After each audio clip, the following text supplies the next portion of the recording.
அது எந்த சமூகமாக இருக்கட்டும், வாலிபர்களை உடைச்சிட்டுன்னு சொன்னால் அந்த சமூகத்தை உடைச்சிடலாம் அப்படின்னு சொன்னால் ஆற்றலுக்குரிய அந்த வாலிபம். இப்போ இந்த காலகட்டத்தில் அந்த வாலிபத்தை எப்படி நம்ம பாதுகாத்துக்கிறது? ஏன்னா ஹைப்பர் செக்ஷுவலாக இருக்கக்கூடிய இந்த காலகட்டத்தில் அப்படி ஒரு பிரார்த்தனையை நீ பண்ணு அப்படின்னு அல்லாஹ் தஆலா என்ன செய்யலாம், இந்த வாலிபர்களுக்கு அந்த வாலிப பருவத்தை அடையும் போது அந்த நேரத்தில் ஏன் கேட்கணும், அதுக்கு முன்னால் கேட்கலாம் பின்னால் கேட்கலாமே அப்படின்னு சொன்னால் அது ஒரு ஸ்பெஷலான நேரம். இன்னைக்கு இதே சதி திட்டம் இந்த இந்தியாவில் நடக்குது. நம்ம நாட்டிலேயும் முஸ்லீம் இளைஞர்களை தேடி போதைக்குள்ளாக அவர்களை கொண்டு வந்துட்டு அந்த இஸ்லாமிய சமூகத்தை உடைச்சிடலாம் அப்படிங்கிற பயங்கரமான சதி திட்டம், ஒரு கூட்டு சதி திட்டம் நடந்துக்கிட்டு தான் இருக்குது. இது யாரும் உணராமலாம் இல்லை. இந்த சிந்து மக்கள் எல்லாம் இஸ்லாம் என்றால் இப்படியா என்று அந்த இளைஞர்களை, அந்த வாலிபர்களை பார்த்து தங்களை இஸ்லாத்தில் இணைச்சிக்கிட்டாங்க. அதே மாதிரி முஸாப் இப்னு உமைர் ரலியல்லாஹு தஆலா, அப்துல்லாஹ் இப்னு மஸ்ஊத், நீங்கள் ரலியல்லாஹு தஆலா, இந்த பெருமக்களெல்லாம் பாருங்கள், பெரும்பாலும் 99% இளைஞர்களாக தான் என்ன செஞ்சாங்க, வாலிபர்களாகத்தான் என்ன செஞ்சாங்க இருந்தாங்க. இப்போ சஹாபாக்கள் வந்துட்டு ரசூல்லாவை பின்பற்றி வாழ்ந்ததுக்கு, இஸ்லாத்தில் ஈமானோட வாழ்ந்ததுக்கு மிகப்பெரிய காரணமாக சொல்கிறதும் ரசூல்லா மேலே கொண்ட இஷ்குனால தான். நேசம் தான், அந்த நேசம் தான். பாருங்கள், ஒரு ஆச்சரியமான விஷயத்த சொல்கிறேன். அப்போ அமல்களை மட்டும் நம்ம தெரிஞ்சு வச்சுக்கிறதுல ஃபாய்தா இல்லை. ரசூலுல்லாஹ்வுடைய வாழ்க்கை நம்முடைய வாழ்க்கையில் இருக்கணும். அதற்கு அடிப்படையாக ஃபவுண்டேஷனாக இருப்பது என்பது முஹப்பத்துர் ரசூல். இதில் ரொம்ப கவனமாக இருக்கும். இப்போ ஒரு ஜும்மா தொழுகை நடந்துட்டு இருக்குது, திடீர்னு ஒரு வீட்டில் தீபத்தி எரியுது. நீங்கள் ஜும்மா தொழுகைக்கு போவீங்களா, தீபத்தி எரியுது அணைக்கிறது போவீங்களா? அணைக்க போங்கிறது மார்க்கம். தொழுகை இருந்தால் தொழுகையை விட்டுட்டு போங்கிறது. இமாம் ஷாஃபியினுடைய ஆற்றல் என்ன, இமாம் ஷாஃபி இந்த சமூகத்துக்கு ஆற்றிருக்கக்கூடிய பணிகள் ஆச்சரியமானது. என்ன வயசு இப்போ இந்த காலகட்டத்தில் அப்படி தோன்றும் பொழுது மனதை எப்படி நம்ம வந்து வலிமைப்படுத்துறது, அடக்கி ஆளுவதுன்றது அதுக்கு ஒரு விஷயம்தான். நஃப்ஸை வந்து இந்த ஷைத்தானை அடக்கிறதை விட மனசனுடைய ஆசைகளை அடக்கிறது வந்து ரொம்ப கஷ்டமானது. இங்கே கல்யாணம் முடிங்க, அந்த கல்யாணம் முடிப்பது என்பது பாவங்களிலிருந்து உங்களை என்ன செய்யும், அது தடுக்கும், பாதுகாக்கும். அப்போ அந்த நீங்கள் அதை காலத்தை என்ன செய்யாதீங்க, பிற்படுத்தாதீங்க, அது உங்கள் பாவத்தில் கொண்டு விட்டுரும் அப்படிங்கிறது அதனுடைய பொருள். நீங்கள் திருமணத்தை பற்றி தொட்டதுனால இப்போ அந்த கேள்வி என்ன சொன்னால், மகர் ரேட்லாம் இப்போ ரொம்ப அதிகமாக இருக்குது. மகர் வந்துட்டு அதிகமாக கேட்குறாங்க. இப்போ நம்ம ஊர்லையும் பார்த்தீங்கன்னு சொன்னால் 15 பவுன் 20 பவுன் அந்த ரேஞ்சுக்கு வந்து நிற்கிது. அப்போ இப்படி இருக்க போகும்போது அப்போ கல்யாணன்றது பல பேரோட வாழ்க்கையில் கனவாகவே போயிடுமோ? அடுத்த வீடியோவில் திருமணத்தை பற்றி நம்ம பேசலாம்னு சொல்லியிருந்தோம். ஆனால் அதுக்கு முன்னாடி ஒரு ஸ்பெஷல் எபிசோடாக இன்றைய காலத்தில் வந்துட்டு ஒரு வாலிபனா நபி வழியில் வாழ்வது சாத்தியமா அப்படின்ற ஒரு தலைப்பில் வந்துட்டு நம்ம வந்து டிஸ்கஸ் பண்ண போகிறோம். அதுக்கு நம்ம கூட வந்து யார் இருக்காங்கன்னு சொல்லி பார்த்தீங்கன்னு சொன்னால், காயல்பட்டினத்தில் இருக்கக்கூடிய அஸ்கருர் ரஹ்மான் பெண்களுக்கான அரபிக் கல்லூரியில் வந்துட்டு ஃபவுண்டராக இருக்காங்க. அதே சமயத்தில் அங்கே இருக்கக்கூடிய பெரிய பள்ளியில் வந்துட்டு அவங்க ஹத்தீபாவும் இருக்காங்க. அந்த பள்ளி பார்த்தீங்கன்னா கிட்டத்தட்ட 1200 வருஷங்களுக்கு மேலே தலைமையான பள்ளி அது. அது மட்டும் இல்லாமல் நம்ம நாகூரில் வந்துட்டு மிஃப்தாவுல் ஜன்னா பெண்களுக்கான ஹிஃபுல் மதரசாலையும் வந்துட்டு பிரின்சிபலாக இருக்காங்க. அது மட்டும் இல்லாமல் அபூபக்கர் சித்திக் ரலியல்லாஹு தஆலா அன்ஹு அவங்களுடைய பாரம்பரியத்தில் வந்தவங்க. அவங்க யாருன்னு சொன்னால் அஹ்மத் அப்துல் காதர் மஹ்லரி. அவங்க வந்துட்டு இன்றைக்கி நம்ம கூட இருக்காங்க. அவங்களோட தான் இப்போ நம்ம வந்து பேச போகிறோம். ஆனால் அது இங்கே இல்லை, ஸ்பெஷல் எபிசோடுன்றதுனால அதுக்கு ஸ்பெஷலாக வேறு ஒரு லொக்கேஷனில். அஸ்ஸலாமு அலைக்கும். வலைக்கும் ஸலாம் வரஹ்மத்துல்லாஹி வபரகாத்துஹு. இப்போ பார்த்தீங்கன்னு சொன்னால் முதல் கேள்வி, இஸ்லாம் வந்துட்டு வாலிபர்களை பற்றி என்ன சொல்லுது? அல்ஹம்துலில்லாஹ் வஸ்ஸலாத்து வஸ்ஸலாமு அலா ரசூலில்லாஹி ஸல்லல்லாஹு அலைஹி வஸல்லம். அம்மா பஅத். பொதுவாக மனிதனுடைய வளர்ந்து வரக்கூடிய பருவத்தை வந்து 6 விதமாக பிரிப்பாங்க. பலவிதமாக பிரிக்கிறவங்களும் இருக்கிறாங்க. குறிப்பாக 6 விதமாக பிரிக்கக்கூடியவங்க: குழந்தை பருவம், சிறுவராக இருக்கக்கூடிய பருவம், இளமை பருவம், வாலிப பருவம், அதே மாதிரி முதுமை பருவம், மூப்பு பருவம் அப்படின்னு பிரிப்பாங்க. இந்த பருவங்களிலேயே மிக முக்கியமான பருவம் அப்படின்னு எடுத்துக்கிட்டால் வாலிப பருவம் தான். இதை வந்து இஸ்லாம் தெளிவாக சொல்லுது. இந்த வாலிப பருவத்தில் ஒரு மனிதனுடைய செழுமையான வாழ்க்கை பிற்காலத்திலும் அவனுக்கு பயனுள்ளதாக அமையும் அப்படிங்கிறத மட்டுமல்லாமல் அவனுடைய சந்ததிகளையும் அது சீர்படுத்தும். அந்த அளவுக்கு வந்துட்டு ஒரு முக்கியத்துவம் வாய்ந்த வாலிப பருவம். இப்போ இந்த 6 பருவத்திலேயும் வாலிப பருவங்கிறது ரொம்ப முக்கியமானது.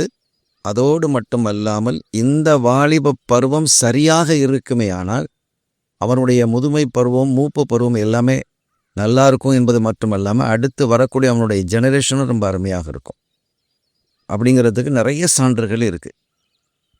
இப்போ பாருங்க, ஒரு கட்டத்தில் ரப்பல் ஆலமீன் அல்லாஹ் சொல்லும் பொழுது வஸ்ஸைனல் இன்சான் பி வாலிதைஹி இஹ்சானா, அந்த ஆயத்தில் அல்லாஹ் சொல்லிட்டு வர்றான். அந்த மனிதன் வாலிப பருவத்தை அடைந்த பொழுது அவன் என்ன செய்யறான் அப்படின்னா அல்லாஹ் சொல்லி கொடுக்குறான்.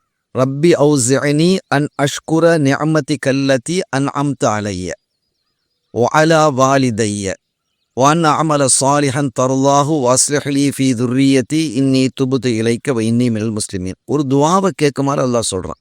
தன்னிடத்தில் அப்படி ஒரு பிரார்த்தனையை நீ பண்ணு அப்படின்னு அல்லாஹ் தஆலா என்ன செய்யலாம், இந்த வாலிபர்களுக்கு அந்த வாலிப பருவத்தை அடையும் போது அந்த நேரத்தில் ஏன் கேட்கணும், அதுக்கு முன்னால் கேட்கலாம் பின்னால் கேட்கலாமே அப்படின்னு சொன்னால் அது ஒரு ஸ்பெஷலான நேரம் அப்படின்னு அல்லாஹ் என்ன செய்யறான். அதை கருத போய் தான் அவன் வச்சிருக்கிறதுனால தான் இந்த வயசில் அந்த வாலிப பருவத்தில் இப்படி ஒரு துஆவை நீங்கள் கேளுங்க.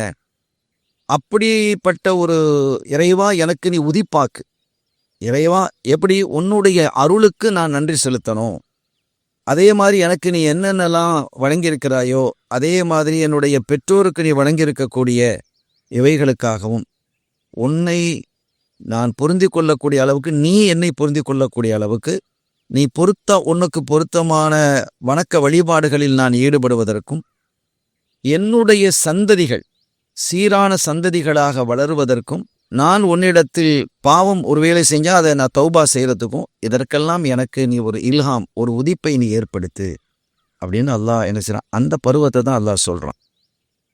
ரெண்டாவது இன்னொரு ஆயத்தில் அல்லாஹ் சொல்கிறான், அல்லாஹுல்லதி ஹலக்கக்கும் மின் துஅஃபின், உங்களை பலகீனத்திலிருந்து தான் நம்ம படைச்சிருக்கிறோம். அதுக்கு பிறகு சும்மா ஜஅல மின் பஅதி துஅஃபின் குவா, ஒரு வலிமையான சக்தியான பருவத்தை நம்ம தர்றோம். அதற்கு பிறகு உங்களுக்கு திரும்பவும் என்ன செய்யுது, பலகீனம் ஏற்படுது அப்படிங்கிறான். இப்போ இதை மூன்றாக பிரிக்கிறான். முதலாவது பிரிக்கிறது குழந்தை பருவம், சிறுவர் பருவம். இரண்டாவது உள்ளது இளமை பருவம், வாலிப பருவம். மூன்றாவது உள்ளது முதுமை பருவம், மூப்பு பருவம். அப்போ எந்த பருவத்தை வலிமையும் சக்தியும் உள்ளது நல்லா சொல்கிறோனோ அது இளமை பருவம், வாலிப பருவம். அப்போ இந்த இளமை பருவம்டா என்ன அப்படிங்கிறத பொதுவாக சொல்லும்போது 11 வயசுலேருந்து 20 வயசு வரைக்கும் இளமை பருவம் அப்படிம்பாங்க. இது ஒரு அக்யூரேட்டாக சொல்கிறது இல்லை, ஒரு ஆய்வு அடிப்படையில் அதை குறிப்பிடுறாங்க. அதே மாதிரி வாலிப பருவம் என்று எடுத்துக்கிட்டால் 15 வயசுலேருந்து 40 வயசு வரை அப்படின்னு நினைச்சு 40 வயசு வரையுமே வாலிபம். சில பேர் 40ஐயும் தாண்டியும் வாலிப பருவம் 50 வயசு வரைக்கும் நம்ம என்ன செய்யலாம், கொண்டு போகலாம். அந்த அளவுக்கு அதுவரை மனிதனுடைய உடல் வலிமையும் சிந்தனை வலிமையும் இருக்கும். அதற்கு பிறகுதான் அவன் என்ன செய்யறான், அது வலிமை இழக்கிறான் அப்படிங்கிறத இருக்கிறாங்க. சராசரியா 40 வயசு வரைக்கும் அப்படிங்கிறதுல அதுல பெரிய கருத்து வேறுபாடுகள் இல்லை. இப்ப இந்த காலகட்டத்தில் ஸல்லல்லாஹு அலைஹி வஸல்லம் இஸ்லாத்தை மக்கள் மத்தியில கொண்டு வரும் பொழுது அதை ஏற்றுக்கொண்டு இந்த இஸ்லாத்திற்கு வலிமையா பலமா இருந்தவங்க பார்த்தா நீங்க 99% வாலிபர்கள் தான், சஹாபாக்கள்ல. அபூபக்கர் சித்திக் ரலியல்லாஹு அன்ஹு எடுத்துக்கிட்டா 37 வயசு, உமர் ரலியல்லாஹு அன்ஹு எடுத்துக்கிட்டா 26 வயசு, உஸ்மான் ரலியல்லாஹு அன்ஹு எடுத்துக்கிட்டா 25 வயசு, அலி ரலியல்லாஹு அன்ஹு எடுத்துக்கிட்டா 12 வயசு. அது இன்னும் வாலிப பருவத்துக்கு இளமை பருவத்துக்கு அவங்க இதெல்லாம் இஸ்லாத்தினுடைய ஆரம்ப காலத்திலேயே பெரும்பாலும் இளைஞர்களால்தான் இந்த இஸ்லாம் என்ன செய்யுது, ஆரம்பத்தில் வலிமைப்பட. சஅத் இப்னு அபி வக்காஸ் ரலியல்லாஹு அன்ஹு எடுத்துட்டா 25-26 வயசு. அதே மாதிரி முஸாப் இப்னு உமைர் ரலியல்லாஹு தஆலா அன்ஹு, அப்துல்லா இப்னு மஸ்ஊத் ரலியல்லாஹு தஆலா அன்ஹு, இந்த பெருமக்களெல்லாம் பாருங்க, பெரும்பாலும் 99% இளைஞர்களாக தான் என்ன செஞ்சாங்க, வாலிபர்களாகத்தான் என்ன செஞ்சாங்க, இருந்தாங்க. எனவே இந்த வாலிப பருவத்தில் நாம் சரியாக ஒன்றை நம்ம செஞ்சோன்னா அதை அந்த சமூகத்திற்கு அது பெரும் பலன் உள்ளதாக, பாக்கியம் உள்ளதாக அமையும் அப்படிங்கிறது தான் இந்த செய்திகள் நமக்கு சொல்லித்தருது. இன்னொன்று பெரிய முக்கியமான ஒரு விஷயம் என்னன்னா, நீங்கள் இறைவனுடைய திருத்தூதர் அப்படின்னு ஸல்லல்லாஹு அலைஹி வஸல்லம் தன்னை அறிமுகப்படுத்துகிறாங்க. அப்படி அறிமுகப்படுத்தும் போது ஒரு விஷயத்தை முன்வைக்கிறாங்க. அது குர்ஆனே சொல்லுது, ஃபக்கத் லபிஸ்து ஃபீக்கும் உம்ரம் மின் கப்லி அஃபலா தஅக்கிலூன், என்னுடைய வாலிப பருவம் முழுவதையுமே உங்களோடு தான் நான் செலவழிச்சிருக்கிறேன். யாரு, அந்த குறைஷிகளை பார்த்து அவங்க சொல்கிறாங்க, ஸல்லல்லாஹு சொல்கிறாங்க. ஸல்லல்லாஹு அலைஹி வஸல்லம் சொல்கிறத அல்லாஹ் சொல்கிறான் குர்ஆனில், ஃபக்கத் லபிஸ்து ஃபீக்கும் உம்ரம் மின் கப்லி, இப்போ 40வது வயசுல தன்னை நபின்னு பிரகடனப்படுத்துறாங்க. அப்போ கடுமையான எதிர்ப்பு வருது. அது வரைக்கும் ஸல்லல்லாஹு அலைஹி வஸல்லம் அவர்களுக்கு ஆதரவளித்தவர்கள், அவர்களை வாழ்த்தியவர்கள், அல்லமே நம்பிக்கையாளர், நேர்மையாளர், தூய்மையானவர், எங்கள் அவங்கள மாதிரி ஒரு ஆளே கிடையாது, அப்படிப்பட்ட மிக உயர்வானவன் பேசிட்டு வந்தவங்க தான் நபி இறைவனுடைய தூதர் அப்படின்னு பிரகடனப்படுத்திய பொழுது கடுமையான எதிர்ப்பு வந்தது. அவங்க குடும்பத்திலேருந்து வந்தது Abu Lahab, Abu Jahl, Utba, Shaiba என்று ஒரு பெரும் எதிர்ப்புகள் ஏற்பட்டுடுச்சு. அப்படி ஏற்பட்ட பொழுது அல்லாஹு தஆலா அவங்களுக்கு உதிப்பாக்கி ஒரு விஷயத்த சொல்ல வைக்கிறான். ஃபக்கத் லபிஸ்து ஃபீக்கும் உமரம் மின் கப்லி அஃபலா தஅகிலூன். நான் ஒரு இன்னொன்று கேட்டாங்க, அல்லாஹ் இறை தூதரை அனுப்புறதுக்கு உங்களை தவிர வேறு ஆள் கிடைக்கலையா அப்படிலாம் என்ன செஞ்சாங்க அந்த குறைஷிகள் கேட்ட பொழுது, என்னுடைய வாலிப பருவத்தை நான் உங்களோடு தான் கழித்திருக்கிறேன். என்னுடைய வாலிப பருவம் எப்படி கடந்தது, நான் எப்படி இந்த நாட்களை கடத்தி வந்திருக்கிறேன், என்னுடைய செயல்பாடுகள் என்னங்கிறத நீங்கள் என்ன செய்கிறீங்க, பார்த்துக்கிட்டு தானே இருக்கிறீங்க. அப்போ தன்னுடைய நுபுவத், தன்னுடைய ரிசாலத், நான் நபி, நான் அல்லாஹ்வின் தூதர் என்பதற்கு சான்றாக ஸல்லல்லாஹு அலைஹி வஸல்லம் வச்சதை தன்னுடைய வாலிப பருவத்தை தான். இது ஒரு பெரிய விஷயம். இந்த நபித்துவத்துக்கான ஆதாரத்தை வச்சு தன்னுடைய வயசு, தன்னுடைய வாலிப வயசை வைக்கிறாங்க.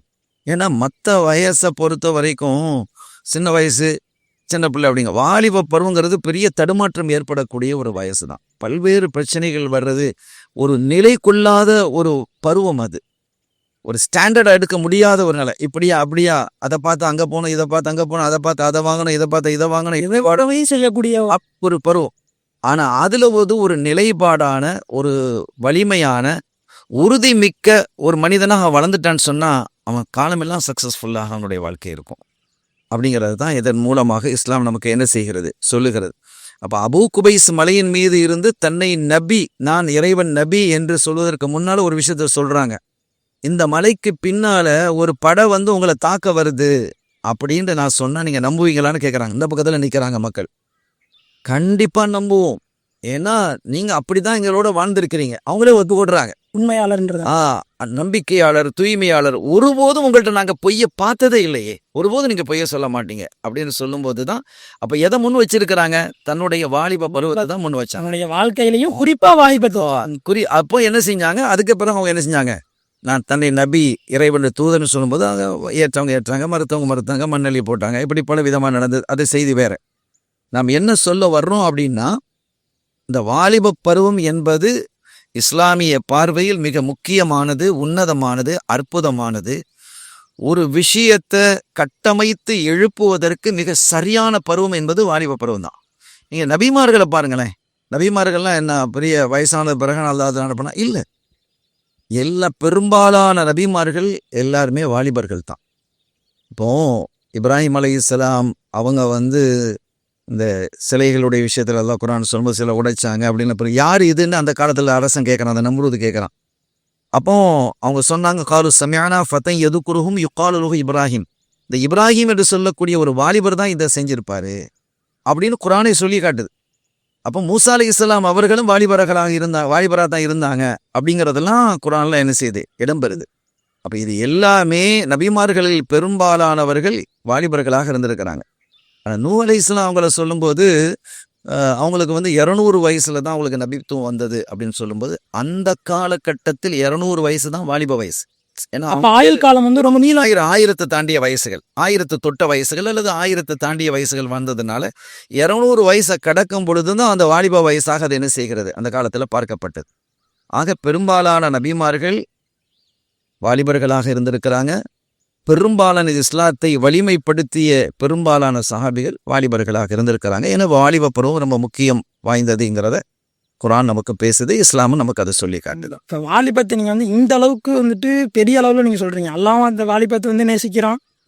ரசூல்லா தன்னுடைய நபித்துவத்தை சொல்லும்போது கூட வாலிபத்தை அந்த காலகட்டத்தை சொல்லி தான் எடுத்து வச்சாங்க, ஆதாரமாக வச்சாங்க. அப்படின்னு சொன்னால் ஆற்றலுக்குரிய அந்த வாலிபம்.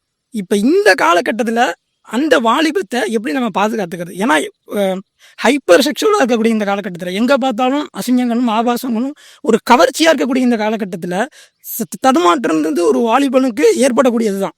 அதில் அவன் எப்படி தன்னை தற்காத்துக் கொள்வது? நல்ல விஷயம் நீங்கள் கேட்டிருக்கிறீங்க. பெரும்பாலான இன்னைக்கு உள்ள சூழல்கள், நீங்கள் ஃபோனை எடுத்துக்கிட்டாலே பிரச்சனையாக தான் இருக்குது. எல்லாம் ஃபோனின் மூலமாக மொபைல் மூலமாக நிறைய நன்மைகள் இருக்குங்கிறத நாம் மறுக்க முடியாது. ஒரு இடத்துல உட்காந்துக்கிட்டே எத்தனையோ வேலைகளை நாம் அதை முடிச்சிட முடியும். தகவல்களை சீக்கிரமாக பரிமாறிக்கொள்ள முடியும்.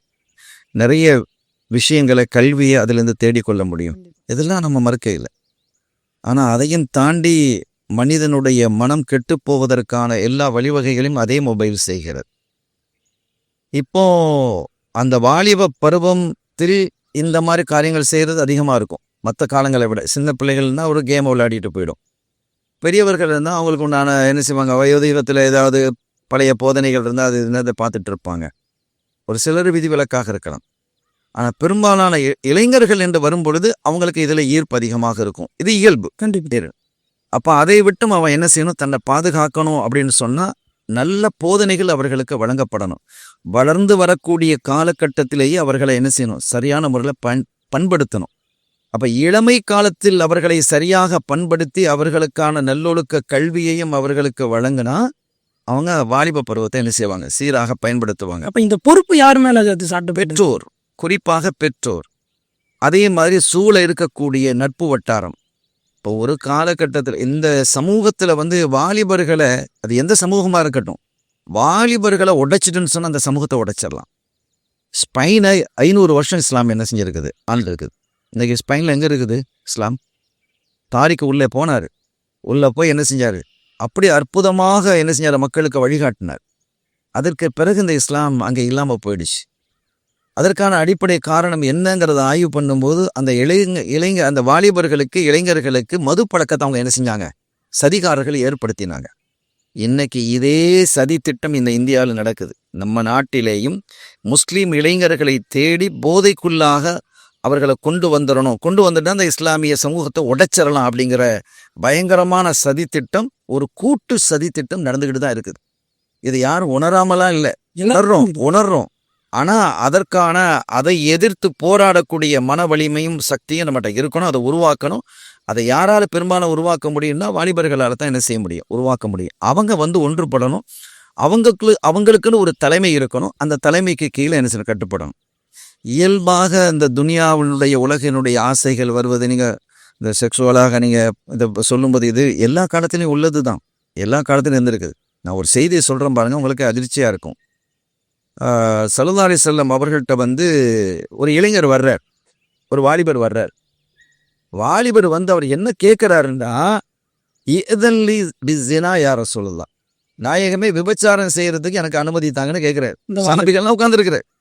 அப்போ வாலிபர், இப்போ ஒரு வயசான ஆள் கேட்க மாட்டார், ஒரு சின்ன பையன் கேட்க மாட்டான், வாலிபர் தான் கேட்பான். அந்த துணிவும் அவனுக்கு தான் இருக்கிறது. அப்போ அல்லாவின் தூதரிடத்திலே விபச்சாரம் செய்வதற்கு எனக்கு அனுமதி தாருங்கள்ட்ட வரும்பொழுது சஹாபிகள்லாம் கொதிச்சு போயிட்டாங்க, விரட்டுனாங்க. ஸல்லல்லாஹு அலைஹி வஸல்லம் அவர்கள் என்ன செஞ்சாங்க, நிதானம் காத்தாங்க. ஒரு தலைமை எப்படி இருக்கணும், அப்போ ஒரு நம்ம சமுதாயத்திற்கு தலைமை தாங்கக்கூடிய ஒரு அற்புதமான தலைமை இருந்தால் வாலிபர்களையும் கட்டுப்படுத்த முடியுங்கிறதும் இதில் ஒரு விஷயம். ஸல்லல்லாஹு அலைஹி வஸல்லம் உதுனு, எங்கள் பக்கத்தில் கொண்டு வாங்க, அவரை எங்கிட்ட கொண்டு வாங்க. உட்கார வச்சாங்க. பக்கத்தில் உட்கார வச்சுட்டு, இப்படி ஒரு கேள்வி கேட்டிருக்கிறீங்க, நான் ஒரு கேள்வி கேட்குறேன், சொல்லுங்க நாயகமே. அவர் ரசூலுல்லாஹ் மேலே பிரியம் உள்ளவர் தான். ஆனால் இது ஒரு விபச்சாரத்தை செஞ்சுட்டு போனால் என்ன அப்படிங்கிற மாதிரி அதில் ஒரு இன்ட்ரெஸ்டிங் அவருக்கு இருந்து கேட்குறார். அப்போ அவங்க சொன்னாங்க, உன் தாய் இந்த விபச்சாரத்தில் ஈடுபடுவதை நீ விரும்பியா அப்படின்னு கேட்குறேன். அது எப்படி விரும்ப, யாருமே விரும்ப மாட்டாங்களே. உன்னுடைய மகள் அப்படி ஈடுபடுவதை விரும்புவியா? நிச்சயமாக விரும்ப மாட்டான். நான் இல்லை, யாருமே விரும்ப மாட்டாங்க. திரும்ப அதை கேட்குறாங்க. உன்னுடைய சகோதரி, உன்னுடைய மாமி, உன்னுடைய சின்னம்மா, இப்படி ஒவ்வொரு ஆளாக சொல்லிகிட்டே வர்றாங்க ஸல்லல்லாஹு அலைஹி வஸல்லம். இதில் யாரையுமே விரும்ப மாட்டாங்க. அப்போ இதே மாதிரி தானே நீ யாரோட ஈடுபடணும், ஸல்லல்லாஹு அலைஹி வஸல்லம் கருத்து இது வரைக்கும் ஹதீது. இதனுடைய கருத்து என்னன்னா, அப்போ நீ யாரோட விபச்சாரத்தில் ஈடுபடணும் அப்படின்னு விரும்புறியோ அவங்களுக்கும் என்ன செஞ்சுங்க, ஒரு தந்தை இருப்பார், ஒரு உறவு இருக்கும், இது இல்லையா? அவரும் யாருக்காவது ஒரு சகோதரியாக இருப்பார், அது யாருக்காவது பிள்ளையாக இருப்பார். அவருடைய மனநிலை அப்படி தானே இருக்கும் அப்படிங்கிறத மென்மையாக போதிச்சுட்டு அவங்களுடைய நெஞ்சில் அப்படி தடவி கொடுத்து, இறைவா வலஅ யதஹு அலைஹி, அவங்களுடைய நெஞ்சில் கையை வச்சுட்டு என்ன செஞ்சாங்க, அல்லாஹு மஃபிர் தம்பா வதஹிர் கல்பா, இவருடைய பாவத்தை மன்னிச்சிரு, இவருடைய கல்பை தூய்மைப்படுத்து, அவருடைய மானப்பகுதியை என்ன செய்து பாதுகாத்துக்கொள் அப்படின்னு ஒரு துவாவை அவருக்காக செய்கிறாங்க. அதற்கு பிறகு அந்த வாலிபர் ஒருபோதும் தவறின் பக்கம் திரும்பியே பார்த்ததில்லைன்னு அது இது முடியுது. ஃபலம் யகுன் பஅத ذلிகல் ஃபத்தா யல்தஃபித் இலா ஷைஇன், யாரையும் திருப்பி பார்க்க மாட்டார். நான் என்ன கேட்குறேன், சிந்து நதி பிரதேசத்துக்குள்ள நுழையிறாங்க. முகமது இப்னு காசிமினுடைய தலைமையில அப்துல் மலிக் என்ன செய்றாரு, அவர் ஹலீஃபாவா இருக்கிறாரு, அந்த படையை அனுப்புறாரு. ஹஜ்ஜாஜினுடைய துணையோடு அனுப்பப்படுது. ஹஜ்ஜாஜ் தான் வழிகாட்டுறார். ஹஜ்ஜாஜை பத்தி நிறைய கருத்து வேறுபாடுகள் இருக்குது. அப்ப அந்த படையில் வந்தவர்கள் பெரும்பாலும் வாலிபர்கள் தான். இந்த சிந்து பிரதேசத்தை உள்ள வர்றதுக்கு காரணம் என்னன்னா, இந்த சிந்து பிரதேசத்துல உதயவீரன் ஒருத்தன் ஆட்சி செய்தான். அந்த உதயவீரனுடைய கொடுமை இந்த மக்களுக்கும் இருந்தது மட்டுமல்லாம பக்கத்து ஊராக இருக்கக்கூடிய இஸ்லாமிய நாடுகளிலேயும் நிறைய திருடர்களை கொள்ளைக்காரர்களை அனுப்பி என்ன செஞ்சு அநியாயம் பண்ணிட்டு இருந்தான். அப்ப அதற்கு நிறைய வான் பண்ணப்பட்டது. உடனடியாக போரெல்லாம் போகல, வான் பண்ணப்பட்டு தூதர்கள் அனுப்பிய போது தூதர்கள் அவன் கொண்டான். அப்ப இதனால என்ன செஞ்சாங்க, ஒரு படை அனுப்ப வேண்டியது. முகமது இப்னு காசிமுடைய வயசான, அவனுக்கு எத்தனை வயசு, 19 20 வயசு விட்டுருக்கு. ஒரு படையினுடைய சேனாதிபதி. அவன் உள்ளே வந்த போது பயந்தாங்க முதல்ல. அதற்கு பிறகு என்ன ஆச்சுன்னா, இந்த சிந்து மக்கள் எல்லாம் இஸ்லாம் என்றால் இப்படியா என்று அந்த இளைஞர்களை, அந்த வாலிபர்களை பார்த்து தங்களை இஸ்லாத்தில் இணைச்சுக்கிட்டான். அப்ப அந்த ஒரு கட்டுப்பாடு அவங்கள்ட்ட இருந்தது. இஸ்லாம் போதிக்கக்கூடிய அந்த போதனைகளின் வழியில ஒருத்தர் நடந்தாருன்னா நிச்சயமாக அது ஒரு பெரிய பாக்கியம். அந்த போதனையை இவர் கேட்கணும்.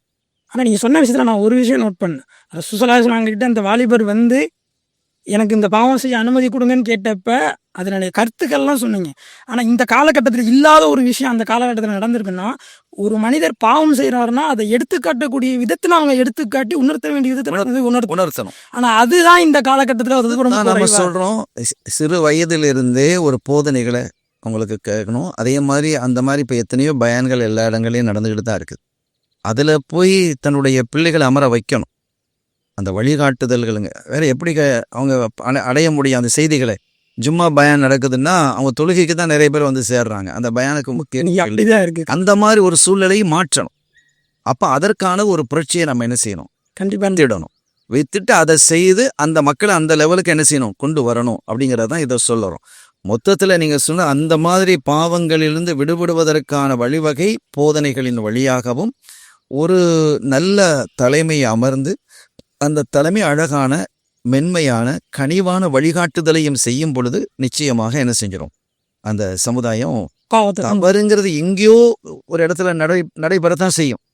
ஆனால் ஒரு பெரும் சமுதாயம், வாலிப சமுதாயத்தினுடைய பெரும் பகுதியை சரியான வழிக்கு கொண்டு வந்துடணும். அப்படிங்கிறது தான் இஸ்லாத்தினுடைய நோக்கம். இப்போ இந்த மாதிரி நேரத்தில் ரசூலுல்லாஹ்வினுடைய வாழ்க்கையை ஒரு வாலிபன் தன்னுடைய வாழ்க்கையில் அதை நம்ம இம்ப்ளிமெண்ட் பண்ணணும்னு நினைக்கிறான்னா அதுக்கு என்னென்ன வகையிலலாம் அவன் வந்து இம்ப்ளிமெண்ட் பண்ணலாம்? ஸல்லல்லாஹு அலைஹி வஸல்லம் அவருடைய வாழ்க்கை வந்து எல்லாருக்கும் பொருந்தி வரக்கூடியது. அது ஒரு ஆச்சரியமான வாழ்க்கையாக தான் அல்லாஹ் தஆலா அப்படி அமைச்சு வச்சிருக்கிறான்.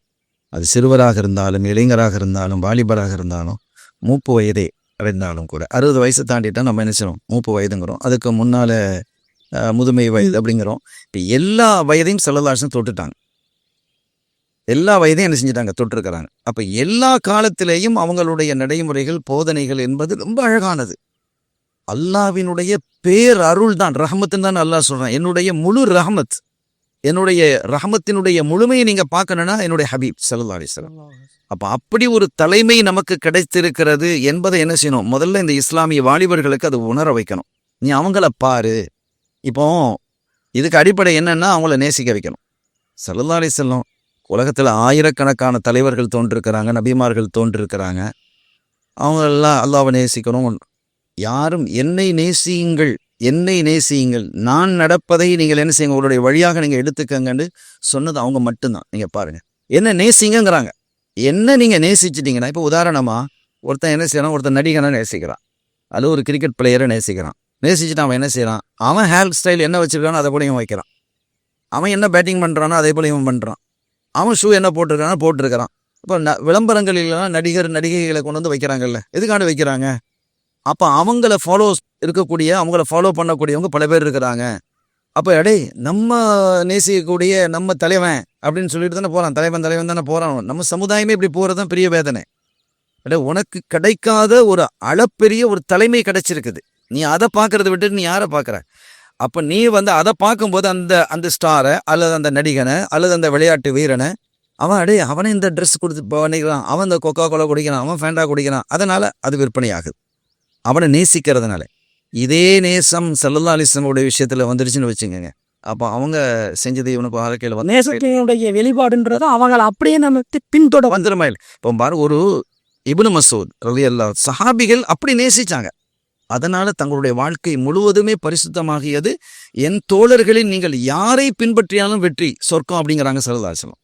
அந்த அளவுக்கு எனக்கு சர்டிஃபிகேட் கொடுத்துட்டாங்க. நீங்கள் யாரை ஃபபி ஐயும் இஹ்ததைத்தும் இஹ்ததைத்த, நீங்கள் யாரை பின்பற்றினாலும் நீங்கள் நேர்வழி பெற்றுவீங்கிறாங்க. அப்ப சஹாபாக்கள் வந்துட்டு ரசூல்லாவை பின்பற்றி வாழ்ந்ததுக்கு, இஸ்லாத்துல ஈமானோட வாழ்ந்ததுக்கு மிகப்பெரிய காரணமா சொல்றதும் ரசூல்லா மேல கொண்ட இஷ்குனாலதான். நேசம் தான், அந்த நேசம் தான். பாருங்க, ஒரு ஒரு ஒரு ஆச்சரியமான விஷயத்த சொல்றேன். ஒரு அறிஞர் பேசினதை நான் கேட்டேன். ஒரு தடவை ஸல்லல்லாஹு அலைஹி வஸல்லம் பள்ளிக்கு போகும்போதெல்லாம் இப்னு மசூத் அவங்களுடைய பணியாளராக இருந்தாங்க. அப்துல்லா இப்னு மசூத் ரலியல்லாஹு தஆலா. அவங்க என்ன செய்வாங்க, ஒரு தடவை சஹாபிகள் பார்க்குறாங்க, ஏதோ முணுமுணுக்கிறார். யாரும் இந்த சஹாபி முணுமுணுக்கிறாங்க. அப்போ இந்த முணுமுணுக்கிறத பார்த்த பிற சஹாபிகள் ஒரு தடவை வந்து கேட்டாங்க, இப்னு மசூத் ரலியல்லாஹு தஆலா, நீங்கள் ரசூல்லா பள்ளிக்கு போகும்போதெல்லாம் நீங்கள் என்னமோ ஒரு ஓதுறீங்களே, அது ரசூல்லா எதை சொல்லி தந்தாங்க, எங்களுக்கு சொல்லித்தாங்க. அப்போ அவர் என்ன சொல்கிற, ரசூல்லா ஏதோ சொல்லி கொடுத்துருக்குறாங்க, அது வேணும் அப்படின்னு. இல்லை நான் ஒன்றும் ஒன்றும் ஓதையில்லை. இல்லை நாங்கள் பார்த்தோம் உங்கள் வாய் முணுமுணுக்க. இல்லை நான் ஓதலைங்கிறாங்க. நீங்கள் ஓதுனீங்க ஓதுனீங்க எங்களுக்கு சொல்லித்தாங்க அப்படின்னு கேட்குறாங்க. அப்போ அவங்க சொன்னாங்க, நான் ஓதலை. ரசூல் ஸல்லல்லாஹு அலைஹி வஸல்லம் அவர்கள் ஆயிஷா நாயகி வீட்டிலிருந்து பள்ளி வாசலுக்கு போகும்போது எத்தனை 8 வைக்கிறாங்கன்னு நான் என்னங்கிறாங்க. இது ஒரு பெரிய ஆச்சரியம் இல்லையா? எந்த அளவுக்கு அந்த நேசம், அந்த பிரியம். ஹப்ஸா நாயகி வீட்டிலிருந்து போகும்போது எத்தனை 8 வைக்கிறாங்க, அதே 8 நான் வைக்கணும் அப்படின்னு நினைச்சாங்க, விரும்புகிறாங்க. அப்போ இந்த விருப்பம் நீங்கள் வந்து அதைத்தான் ஸல்லல்லாஹு சொன்னாங்க, நீங்கள் என்ன இருந்தாலும் சரி, என்ன முழுமையாக நீங்கள் நேசிக்கிற வரைக்கும் நீங்கள் பூரணமான மூமினாக ஆக முடியாது அப்படின்னாங்க. ஒரு சொர்க்கத்தினுடைய வாசலை நீங்கள் தட்டணும்னு சொன்னால் அதற்கு அடிப்படையாக அமைவது முஹப்பத்துர் ரசூல் ஸல்லல்லாஹு அலைஹி வஸல்லம் அவர்களை என்ன செய்யணும், நேசிக்கணும்.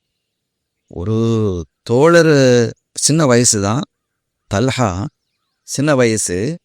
அவர் வந்து ஒரு தடவை ஸல்லல்லாஹு அலைஹி வஸல்லம் அவர்களிடம் அந்த ஹதீஸில் அப்படியே தான் வருது, அந்த வார்த்தையை அப்படியே சொல்கிறேன், வந்து அவங்களுடைய பாதத்தை முத்தமிட்டுட்டு முர்னி யா ரசூலுல்லாஹ் பிமா அஹபபத, எனக்கு ஏதாவது நீங்கள் சொல்லுங்கள், நான் செய்யணும், நாயகமே ரசூலுல்லாஹ் சொல்லி நான் செய்யணும் அப்படின்னு ஒரு ஆசை. யாரோட காலம் முத்தம்? ஸல்லல்லாஹு அலைஹி வஸல்லம் காலை. இப்போ நிறைய பேர் அது ஒரு இதாக எனக்கு அந்த துறைக்கு நான் போகலை, நமக்கு வந்து அந்த துறைக்கு நம்ம என்ன செய்ய போகலை. அப்படி அதை அனுமதிச்சிருக்கிறாங்க, ஹதீதிலேயே அது இருக்குது, அவ்வளோதான் அந்த அந்த வார்த்தை. ஆனால் இதை பற்றி நம்ம விரித்து பேசினா அது தனித்தலைப்பாக அமையும். இப்போ நீங்கள் வாலிபை பற்றி பேசுறதுனால சொல்கிறேன். அப்போ இவங்க ஒரு வாலிபர் வந்தாங்க, ஸல்லல்லாஹு அலைஹி வஸல்லம் அவர்களுடைய பாதத்தை என்ன செஞ்சாங்க, முத்தமிட்டாங்க. அவங்க தடுக்கையில் ஹதீஸில் அப்படி வருது, முத்தமிட்டுட்டு சொன்னாங்க, எனக்கு நீங்கள் ஏதாவது ஏவணும், நான் செய்யணும் அப்படிங்கிறாங்க. இவங்க என்ன சொன்னாங்க தெரியுமா, உக்துல் அபாக்க, உங்கள் வாப்பாவை போய் நீ வெட்டு அப்படின்னாங்க. நான் நல்ல ஏதாவது செய்யுங்கன்னு சொன்னேன், அதுக்கு வாப்பாவை வெட்டுங்க அம்மாவை வெட்டுங்கன்னா இதெல்லாம் அப்படின்லாம் கேட்கல, உடனடியாக போனார். அவங்க சொன்னால் அது சரியாக இருக்கும் அப்படின்னு. திருப்பி ஸல்லல்லாஹு அலைஹி வஸல்லம் கூப்பிட்டாங்க, எங்கே போறீங்கன்னு கேட்டாங்க. நான் எங்கள் வாப்பாவை வெட்ட சொன்னீங்க, வெட்ட போகிறேன், நான் குடும்பங்களை உறவுகளை முறிப்பதற்காக வந்தவன் அல்ல அப்படின்னு சொல்லிட்டு உட்காருங்க. அப்போ இதை ஏன் அதை செஞ்சாங்கன்னா, என் தோழர்கள் எப்படி கட்டுப்பாடானவர்கள் அப்படிங்கிறத இந்த சமூகத்திற்கு காட்டுவதற்கு. அப்போ ஒரு உச்சக்கட்டம், ஒரு தந்தையின் மீது பிரியம் உள்ள பிள்ளை தான் அவர், தனையன் தான். எத்தனையோ தந்தைக்கும் மகனுக்கு இடையில கருத்து வேறுபாடு, தந்தை மேல கோபமா இருக்கக்கூடிய பிள்ளைகள் எத்தனையோ பேர் இருக்கிறான். அப்படிப்பட்ட ஒரு நிலையில் உள்ளவர் அல்ல தல்ஹா, தன் தந்தையின் மீது ரொம்ப பிரியம் உள்ளவராக தான் இருக்கிறார். அப்போ அவங்கள கூப்பிட்டு நீங்கள் போய் வெட்டு அப்படிங்கும்போது அவங்க போகிறாங்க, ஸல்லல்லாஹு அலைஹி வஸல்லம் தடுக்கிறாங்க. நீங்கள் எங்கே போறீங்கன்னு திருப்பி கேட்குறாங்க. நீங்கள் வெட்ட சொன்னீங்களா, வெட்ட போகிறேன், நான் அதற்காக அனுப்பப்பட்டவன் அல்ல, நான் கருணையோடு அனுப்பப்பட்டவன், நான் கிருபையாக அனுப்பப்பட்டவன் அப்படின்னு சொல்லிட்டு, இது எதற்காக அதை செய்ய சொன்னாங்கன்னா, என்னுடைய தோழர்கள் எப்படிப்பட்டவங்க, அதனால தான் அல்லாஹ் என்ன செஞ்சுக்கிட்டான், அவர்கள் அத்தனை பேரையும் இந்த உலகத்தில் வாழும் காலத்திலேயே என்ன செய்ய பொருந்தி கொண்டுங்கிறத அறிவிக்கிறான் அப்படிங்கிறத சொல்கிறான். அப்போ மொத்தத்தில் வந்து ஸல்லல்லாஹு அலைஹி வஸல்லம் அவர்களினுடைய மஹப்பத் சரியாக இருக்குமேயானால் அவன் தவறு பண்ண மாட்டான். அப்போ அமல்களை மட்டும் நம்ம தெரிஞ்சு வச்சுக்கிறதுல ஃபாய்தா இல்லை, ரசூலுல்லாஹ்வுடைய வாழ்க்கை நம்முடைய வாழ்க்கையில் இருக்கணும். அதற்கு அடிப்படையாக ஃபவுண்டேஷனாக இருப்பது என்பது மஹப்பத்துர் ரசூல். இதில் ரொம்ப கவனமாக இருக்கணும். நீங்கள் ஒரு கட்டத்தில் ஸல்லல்லாஹு அலைஹி சொல்கிறாங்க, அத்திபு ஔலாதக்கும் ஸலாத ஹிசால், உங்களுடைய பிள்ளைகளுக்கு 3 விஷயங்களை நீங்கள் கற்றுக் கொடுங்க அப்படிங்கிறாங்க. அப்போ உங்கள் பிள்ளைகளுக்கு, அப்போ அது வந்து ஒரு இளமை பருவம் அல்லது சிறுவர் பருவம்னு வச்சுக்கலாம். அப்போவே நீங்கள் ஸ்டார்ட் பண்ணிவிடுங்க. இப்போ நம்ம தமிழில் கூட ஒரு சொல்லுவாங்கள்ல, 5 வளையாதது 50 வளையாது அப்படின்ட்டு. அப்போ இது ஸல்லல்லாஹு அப்போவே சொல்லிட்டாங்க, நீங்கள் சின்ன வயசாக இருக்கும்போது இதெல்லாம் கற்றுக் கொடுத்துருங்க அப்படின்ட்டு. என்ன 3 விஷயம் என்ன அப்படின்னா, முதலாவது ஹுப்பி நபியிக்கும், உங்கள் நபியின் மீது அன்பை படிச்சு கொடுங்க. காரணம் என்னன்னா, அந்த அன்பு வந்துட்டு அவர் தப்பு பண்ண மாட்டார், என்னுடைய சமூகம் தப்பு பண்ணக்கூடாதுன்னு அவங்க விரும்பினாங்க. 2வது அன்பு என்னன்னா, ஒஹப்பி ஆலி நபியிக்கும், உங்கள் நபியினுடைய ஸல்லல்லாஹு அலைஹி வஸல்லம் உடைய குடும்பத்தாரின் மீது மஹப்பத், அஹ்ல் பைத் மீது அன்பத். 3வது திலாவத்துல் குர்ஆன், குர்ஆனை ஓதுறது. இப்போ இதை 3வதாக தான் குர்ஆனை கொண்டு வர்றாங்க. அப்போ அந்த குர்ஆனை ஓதி அதனுடைய வழி நடக்கணும் அப்படின்னு சொன்னா இந்த 2 இருக்கணும். இதுதான் ஃபவுண்டேஷன். இது இருந்தால் குர்ஆனை கரெக்டாக அவன் பின்பற்றுவான். இது இல்லாததுனால தான் குர்ஆனுக்கு வாயில வந்தெல்லாம் விளக்கம் கொடுத்துட்டு இருக்கிறான். இல்லாட்டா அப்படி கொடுக்க மாட்டாங்க. மஹப்பத் ரசூல் இருந்துட்டா, அஹல் பைத்தினுடைய மஹப்பத் இருந்துட்டுன்னு சொன்னால் ஒரு தப்பான விளக்கத்தையும் கொடுக்க மாட்டான். ஏதோ ஒரு போகிற போக்கில் சும்மா டிரான்ஸ்லேஷன் வந்துட்டு அப்படின்னு பார்த்துட்டு போக மாட்டான். அந்த வாலிபன் என்ன செய்வான், சரியாக இருப்பான். ஸல்லல்லாஹு அலைஹி வஸல்லம் உடைய ஒவ்வொரு சுன்னாவையும் பேணக்கூடியவனாக என்ன செஞ்சான். ஆனா படிச்சாலும் திட்டங்களை தெரிஞ்சாலும் அதை நம்ம செய்யறதுக்கான ஒரு பூஸ்ட், நமக்கு ஒரு பவரா இருக்கிறது வந்துட்டு ரசூலுல்லாஹி உள்ள மஹப்பத், அவங்களுடைய வாழ்வியல் தான். நீங்க பாருங்களேன், அந்த இறை நெருக்கத்தை பெற்றவர்கள் என்ற வாழ்க்கையில நம்ம யாரெல்லாம் பாடுறோமோ அவங்க அத்தனை பேரும் மஹப்பத் ராஷிகர் ரசூலா தான் இருப்பாங்க. ஒரு கட்டத்துல சஹாபிகள் சொல்றாங்க, நாங்கள் வந்து இஸ்லாம் கிடைச்சது எங்களுக்கு மாபெரும் பாக்கியம், ரசூலுல்லாஹ் வச்சு எங்களுக்கு கிடைச்சது பெரும் பாக்கியம். இதற்கு பிறகு நாங்கள் அடைந்த பெரிய சந்தோஷம் எது தெரியுமா? ஒரு சஹாபி வந்து கேட்குறாங்க, யார் ரசூலுல்லாஹ், நான் வந்து சொர்க்கத்தில் உங்களோட இருப்பேனா அப்படிங்கிற மாதிரி பல சில அதோடைய கருத்தை மட்டும் சொல்கிறேன். அப்போ அந்த மாமன் அஹபபத்தை, நீங்கள் யாரை நேசிக்கிறீங்களோ அவங்களோட இருப்பீங்க அப்படின்னு சொன்னதும் சஹாபிகள் சொல்கிறாங்க, நாங்கள் இஸ்லாத்திற்கு வந்ததற்கு பிறகு அடைந்த ரொம்ப பெரிய சந்தோஷம் இதுதான். ஏன்னா நாங்கள் ரசூலை நேசிக்கிறது அல்லாஹ்வுக்கு நல்லாவே தெரியும், அதுக்கு மேலே எங்களுக்கு நேசம் கிடையாது, உறுதியாக இருந்தாங்க. ஆமாம், அதனால் எங்களுக்கு அப்போ நாங்கள் சொர்க்கத்தை தான் இருப்போம் அப்படிங்கிற எங்களுக்கு கன்ஃபார்ம் ஆச்சு. அந்த எங்களுக்கு சந்தோஷம் அதை மாதிரி அதுக்கு பிறகு கிடைக்கல எங்களுக்கு, அதுதான் பெரிய சந்தோஷம். எங்கள் வீட்டில் இருந்தாலும் கூட ரசூலுல்லாஹை பார்த்துடணும் அப்படின்ட்டு. ஒருத்தர் ஸல்லல்லாஹு அலைஹி வஸல்லம் யுத்தத்துக்கு போகிறாங்க. யுத்தத்துக்கு போகும்போது ஒரு சாபி, நானும் இந்த யுத்தத்தில் கலந்துக்கிறேன் அப்படிங்கிறாங்க. அப்படி கலந்துக்கிறேன்னு சொல்லும்போது அந்த ஸல்லல்லாஹு அலைஹி வஸல்லம் கேட்குறாங்க, உங்கள் வயசான அம்மா இருக்கிறாங்க தானே? ஆமாம், நீங்கள் அவங்களையே பார்த்துக்கங்க, நீங்கள் வர வேணாம், அந்த நன்மையெல்லாம் அல்லாஹ் தர்றதுக்கு போதுமானவனாக இருப்பான், நீங்கள் உங்கள் அம்மாவை பார்த்துக்கங்க அப்படின்னு சொல்லும்போது, இல்லை நான் எங்கள் அம்மா அப்படி செஞ்சுக்கலாம், எப்படி செஞ்சுக்கலாம் அப்படின்ட்டு அதை ஆளை வச்சுக்கிறேன் அப்படின்ட்டு. என்ன எதுக்கு அப்படின்னா, ரசூலுல்லாஹ் விட்டு பிரிஞ்சு இருக்க முடியல அவரால், அந்த சஹாபியால் பிரிஞ்சு இருக்க முடியல, நானும் வருவேன் அப்படிங்கிறாங்க. இந்த மாதிரி சஹாபிகளை ஸல்லல்லாஹு அலைஹி வஸல்லம் செஞ்சுட்டாங்க, பண்படுத்திட்டாங்க. அந்த மாதிரி ஒரு உயர்வான இடத்திற்கு ஸல்லல்லாஹு அலைஹி வஸல்லம் சஹாபிகளை கொண்டு வந்துட்டாங்க. அந்த நேசம் அவர்களை பண்படுத்திருச்சு. இப்போ இந்த இடத்துல ஒரு சின்ன கேள்வி எனக்கு. இப்போ அவங்க வந்து போர் புரிய அது ஒரு அமலுக்காக தான் அவங்க வந்து சொல்கிறாங்க. இப்போ அந்த நேரத்தில் ரசூலுல்லாஹ் என்ன சொல்கிறாங்கன்னா, தாயை போய் கவனிங்க அப்படின்னு சொல்லிட்டாங்க. இப்போ இந்த காலத்தில் நான் கண்கூட பார்த்ததுனால அந்த செய்தியை நான் கேட்குறேன். பள்ளிக்கு போகிறேன் வாங்க சொல்லிட்டாங்க, ஜமாத்துக்கு நான் பள்ளிக்கு போகிறேன்னு சொல்லிட்டு போகிறாங்க. அப்போ தாய் சொல்கிறாங்க, எனக்கு இந்த வேலையை முடிச்சு கொடுத்துட்டு போகணும்னு சொல்கிறாங்க. ஆனால் போனால் தொழுகை ஜமாத் முடிஞ்சிடும். இப்போ இந்த நேரத்தில் நான் எதை முன்னுரிமைப்படுத்தணும், தாயினுடைய சொல்லையா இல்லை ஜமாத்தையா? இப்போ நீங்கள் கேட்குறது நம்முடைய தலைப்புலேருந்து வெளியில் வெளியில் வர்றீங்க. இப்போ நாம் பேசுகிறது வாலிப பருவம். இப்போ தாய்க்கு இப்போ ஒரு கட்டத்தில் இது சம்பந்தமான ஒரு ஹதீஸ் புகாரியிலே இருக்கிறது. முந்தைய காலத்தில் ரசூலுல்லாஹ் அந்த செய்தியை சொல்கிறாங்க. புகாரியில் 2-3 இடங்கள் அது இடம்பெறுது ஒரே செய்தி. ஜுரைஜ்னு ஒரு சாலிஹான மனிதர் இருந்தார். அவர் தொழுதுகிட்டு இருக்கிறார். அவர் தொழுதுகிட்டு இருக்கும்போது அவருக்கு ஒரு சின்ன ஒரு குன்று மாதிரி ஒரு தைக்கா மாதிரி வச்சுருந்தார். அதுக்கு மேலே தொழுவார், இங்கே சப்தம் விட்டால் விளங்கும். அப்போ அவங்க தாய் கூப்பிடுறாங்க, ஜுரைஜ்னு கூப்பிடுறாங்க. இவங்க தொழுதுகிட்டு இருக்கிறாங்க. அப்போ தொழுகையிலே அவர் நினைக்கிறார், அல்லாஹும்ம உஸல்லி, நான் தொழுதுகிட்டு இருக்கிறேன், எங்கள் அம்மாவை கூப்பிட்றாங்க, அம்மா கூப்பிட்றது நான் போகிறதா அல்லது தொழுகையை கண்டினியூ பண்ணுறதா அப்படிங்கிறது எனக்கு கன்ஃபியூஸாக இருக்குது அப்படின்னு. அந்த அம்மா போயிட்டாங்க. இன்னொரு முறையும் வந்தாங்க, அதே மாதிரி அவர் தொழுதுகிட்டு தான் இருக்கிறார். இப்படி 3 தடவை நடந்தது. ஒரு கட்டத்தில் அவங்களுக்கு கோவம் வந்துடுச்சு அந்த தாய்க்கு, நான் கூப்பிட்டு இந்த வரலையே அப்படின்னு நினச்சிட்டாங்க. ஒரு பதுவா செஞ்சுட்டு போயிட்டாங்க. அந்த பதுவா பாதிச்சுது. நான் அந்த வரலாறுக்கு போனேன்னு சொன்னால் அது நீண்ட வரலாறு. அந்த பாதிப்பு ஏற்பட்டது. என்ன விளங்குறோம் அப்படின்னா, நம்ம தொழுகைக்கு போகிறதுக்கு முன்னால் ஒரு தாய் அவசரமாக ஒரு வேலையை செய்ய சொன்னால் அதை நம்ம என்ன செய்யணும், அதை முற்படுத்திக்கணும். நான் என்ன கேட்குறேன், இப்போ நீங்கள் ஒரு ஜும்மா தொழுகையிலேயே ரொம்ப சிறந்தது ஜும்மா தொழுகை. நீங்கள் ஆக்சுவலாக நம்ம டாப்பிக்கை விட்டு வெளியில் வந்துட்டீங்க. நீங்கள் கேட்டதுக்காக நான் பதில் சொல்கிறேன். இஸ்லாம் எவ்வளோ புனிதமானது, தூய்மையானது, மனிதநேயம் மிக்கது அப்படிங்கிறது தான் இந்த தலைப்பு. நீங்கள் போகிறது இப்போ ஒரு ஜும்மா தொழுகை நடந்துகிட்டு இருக்குது. திடீர்னு ஒரு வீட்டில் தீப்பத்தி எரியுது, நீங்கள் ஜும்மா தொழுகைக்கு போவீங்களா, தீப்பத்தி எரியுது அணைக்கிறது போவீங்களா? அமைக்கிறது. அணைக்க போங்கிறது மார்க்கம். தொழுகை இருந்தால் தொழுகையை விட்டுட்டு போங்கிறது, தொழுகை விட்டுட்டு போய் அவங்கள பாதுகாரு அப்படின்னு சொல்லுது. அப்போ மனித உயிர்ங்கிறது முக்கியம், மனித நேயம்ங்கிறது அது முக்கியம். அந்த வகையில் யாரோ ஒரு மனிதனை காப்பாற்ற போகிறோம், யாரோ ஒரு மனிதனுக்கு உதவி செய்ய போகிறோன்னு இருக்கும்போது பெத்த தாய் இல்லையா? அப்போ தாயை பொறுத்த வரைக்கும் அல்லாஹ் சொல்லும் பொழுது வசையினல் இன்சான பிவாலிதைஹி இஹ்சானா, அல்லாஹ் 3 விஷயத்த வசியத்து செய்யலாம். அதில் ஒன்று தன்னுடைய பெற்றோருக்கு உபகாரமாக நீ நடந்துக்க. ஒன்று தக்குவா, இறையச்சத்தோடு நடக்கணும். இன்னொன்று பாகப்பிரிவினை விஷயத்தில் இறையச்சத்தோடு நடந்துக்க. இன்னொன்று பெற்றோருக்கு உபகாரம் செய்யக்கூடிய விஷயத்தை நடந்துக்க அப்படின்னு என்ன செய்வோம். ஸல்லல்லாஹு அலைஹி வஸல்லம் அவர்களும் அல் ஜன்னத்து தஹத் அக்தாமில் உம்மஹாத் அப்படின்ட்டாங்க. சொர்க்கத்தில் எங்கப்பா போய் தேடிட்டு இருக்கிறான், அவங்க அம்மாவோட காலுக்கு கீழே தான்ப்பா இருக்கு அப்படின்னு என்ன செய்கிறாங்க, சொல்லிட்டாங்க. அதனால் அது ஒரு விஷயம். இப்போ மொத்தத்தில் வாலிபர்கள், நம்ம தலைப்புக்கே வளர்த்தோம். வாலிபர்கள் என்பது, வாலிப பருவம் என்பது ஒரு அற்புதமான ஒரு பருவம், வலிமையான பருவம்னு அல்லாஹ் சொல்கிறான். குவ்வத்துங்கிறான், சக்தி மிகுந்த பருவம். அந்த வாலிபர்களை எல்லாம் ஒரு தலைமையின் கீழ் ஒன்று திரட்டி அந்த தலைமைக்கு முழுமையாக சரியான தலைமையாக இருக்கணும். அந்த தலைமைக்கு கீழே இவர்களெல்லாம் இருந்தேன்னு சொன்னால் இந்த சமுதாயத்தினுடைய வளர்ச்சி என்பது யாராலையும் தடுத்து நிறுத்த முடியாது.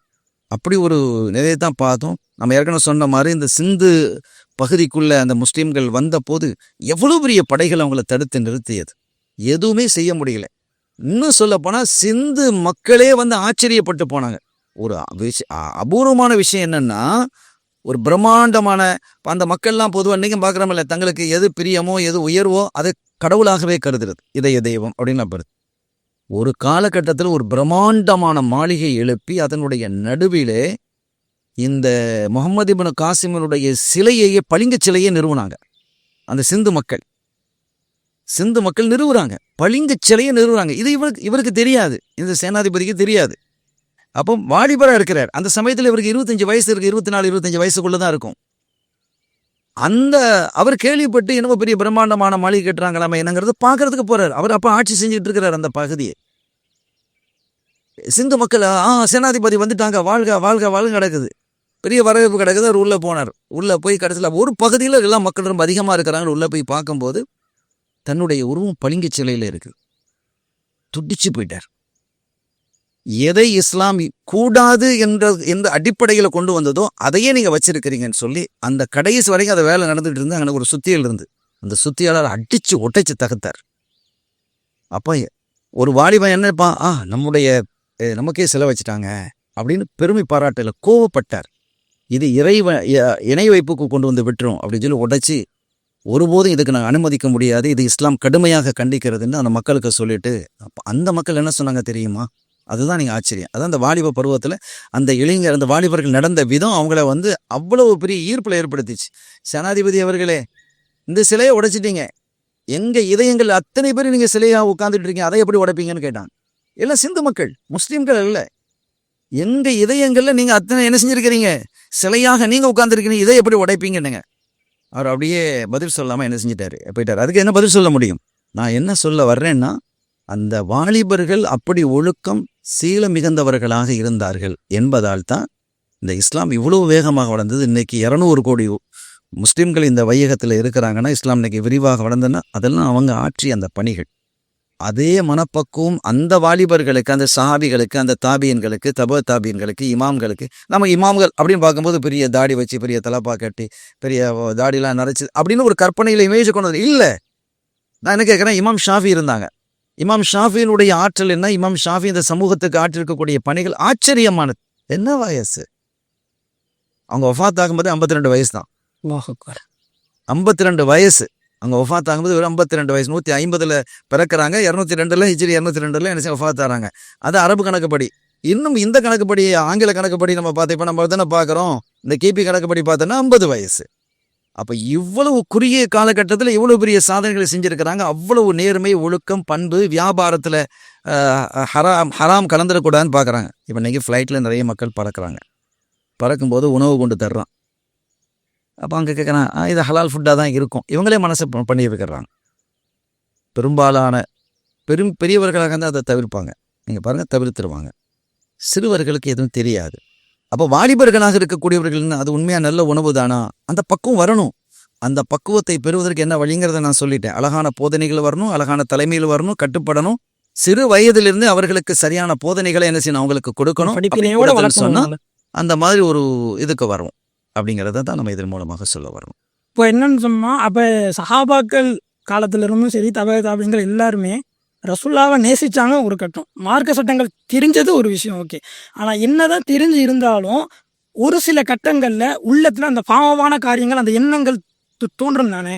இப்ப இந்த காலகட்டத்துல அப்படி தோன்றும் பொழுது மனதை எப்படி நம்ம வந்து வலிமைப்படுத்துறது, அடக்கி ஆள்வதுன்றது அதுக்கு ஒரு பெரிய விஷயம்தான். நஃப்ஸை வந்து இந்த ஷைத்தானை அடக்கிறதை விட மனசனுடைய ஆசைகளை அடக்கிறது வந்து ரொம்ப கஷ்டமானது. இப்போ இதில் கூட ஸல்லல்லாஹு அலைஹி வஸல்லம் சொல்கிறாங்க, யா மாஷர ஷபாப், வாலிபர்களே அப்படின்னு அழைக்கிறாங்க. வாலிப சமூகமே என்று அழைத்துட்டு, மனிஸ்ததா மின்குமுல் பாஅத ஃபல்யதஸப்பஜ். என்ன அழகான விஷயம்னு பாருங்க. நீங்கள் ஒரு வயசுக்கு வந்துட்டீங்க, உங்களுக்கு ஒரு வந்துட்டா நீங்கள் கல்யாணத்தை முடிச்சிருங்கிறாங்க. நீங்கள் கல்யாணம் முடிங்க. அந்த கல்யாணம் முடிப்பது என்பது பாவங்களிலிருந்து உங்களை என்ன செய்யும், அது தடுக்கும், பாதுகாக்கும். அப்போ அந்த நீங்கள் அதை காலத்தை என்ன செய்யாதீங்க, பிற்படுத்தாதீங்க. அது உங்கள் பாவத்தில் கொண்டு விட்டுரும் அப்படிங்கிறது அதனுடைய பொருள். அப்படி சொல்லிட்டு அது வந்து அடுத்தது என்ன சொல்கிறாங்க, நீங்கள் இந்த சரியான முறையில் அந்த கல்யாணம் முடிக்கும் பொழுதும் கூட சும்மா கல்யாணம் முடிச்சிருங்க அப்படின்னு சொல்லிட்டு போகிறதில்ல. ஸல்லல்லாஹு அலைஹி வஸல்லம் அவர்களினுடைய ஒவ்வொரு வார்த்தையிலும் 1000 பொருள் இருக்கும், 10,000 கருத்துகள் இருக்கும். அதில் என்னங்கிறத உணர்ந்து நம்ம அதுக்கு தகுந்தவாறு எதற்காக கல்யாணம் முடிக்கணும் அப்படிங்கிறத விளங்கிட்டு கல்யாணம் முடிக்கணும். இப்போ இன்றைக்கி நிறைய கல்யாணங்கள் நடக்குது. ஒரு கார் ஓட்டுறான், அதுக்கு ஒரு பயிற்சி எடுக்கிறான்ல. பைக் ஓட்டுறான், அதுக்கு பயிற்சி எடுக்கிறான்ல. அதுக்கு ஒன்றான எப்படி ஓட்டணும் அப்படி படிக்கிறான்ல. ஆஃப்டர் ஆல் ஒரு சைக்கிள் ஓட்டுறவனு கூட ஒருத்தன் பின்னால் உட்கார வச்சுக்கிட்டு முதுகில் அடிக்கிறான், இப்படி படைக்காதடா அப்படின்லாம் அதெல்லாம் சொல்கிறான். ஆனால் கல்யாணம் முடிக்கிறதுக்கு எதுவுமே தேவையில்லை. ஒரு வயசு வந்துட்டா கல்யாணத்தை முடிச்சு. நல்லா சரியான வார்த்தை, நீங்கள் சொன்ன வார்த்தை. அப்போ அந்த கல்யாணத்தை வந்து ஒரு கணவனுடைய பொறுப்பு என்ன, மனைவியினுடைய பொறுப்பு என்ன, இதையாவது அடிப்படை சில விஷயங்களாவது விளங்கியிருக்கணும். வேணும், அந்த இல்மு வேணுங்கிறோம். அதை படிங்கிறோம். அதை படிச்சுட்டு நீ அந்த வாழ்க்கைக்குள்ளே போ அப்படிங்கிறோம். அப்படி போனால் அகதுலில் பசர் ஸல்லல்லாஹு அடுத்து சொல்கிறாங்க, உன்னுடைய பார்வையை அது தாழ்த்து விடும். அடுத்த பெண்களை பார்க்காமல், அடுத்த பெண்களை தப்பாக பார்க்காமல் உன்னுடைய பார்வை அது தாழ்த்து விடும்.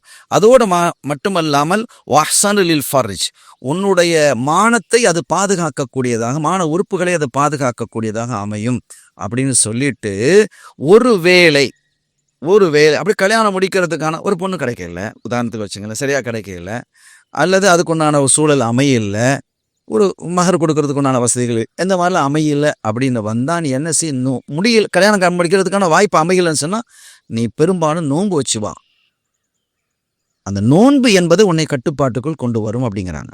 ஃபாலி பி சௌம், அவர் நோன்பு வைக்கணும். அப்படி நோன்பு வச்சேன்னு சொன்னால் இந்த மாதிரி தீய நன்மையிலேருந்து நான் நோன்பு வச்சுக்கிறேன்ப்பா அப்படின்னு ஒதுங்குறான்ல இயல்பா. டேய் மச்சான் அங்கே போயிட்டு வருவோம், இல்லைப்பா நான் நோன்பு வச்சுக்கிறேன்ப்பா, நான் அங்கெல்லாம் வரமாட்டேன். எல்லா காலத்திலும் உள்ளவங்க இன்றைய காலத்தில் உள்ளவனு சொல்றானா, செய்யும் போது தொண்டைக்குழியில போகாம வெளில வந்துருதுன்னா.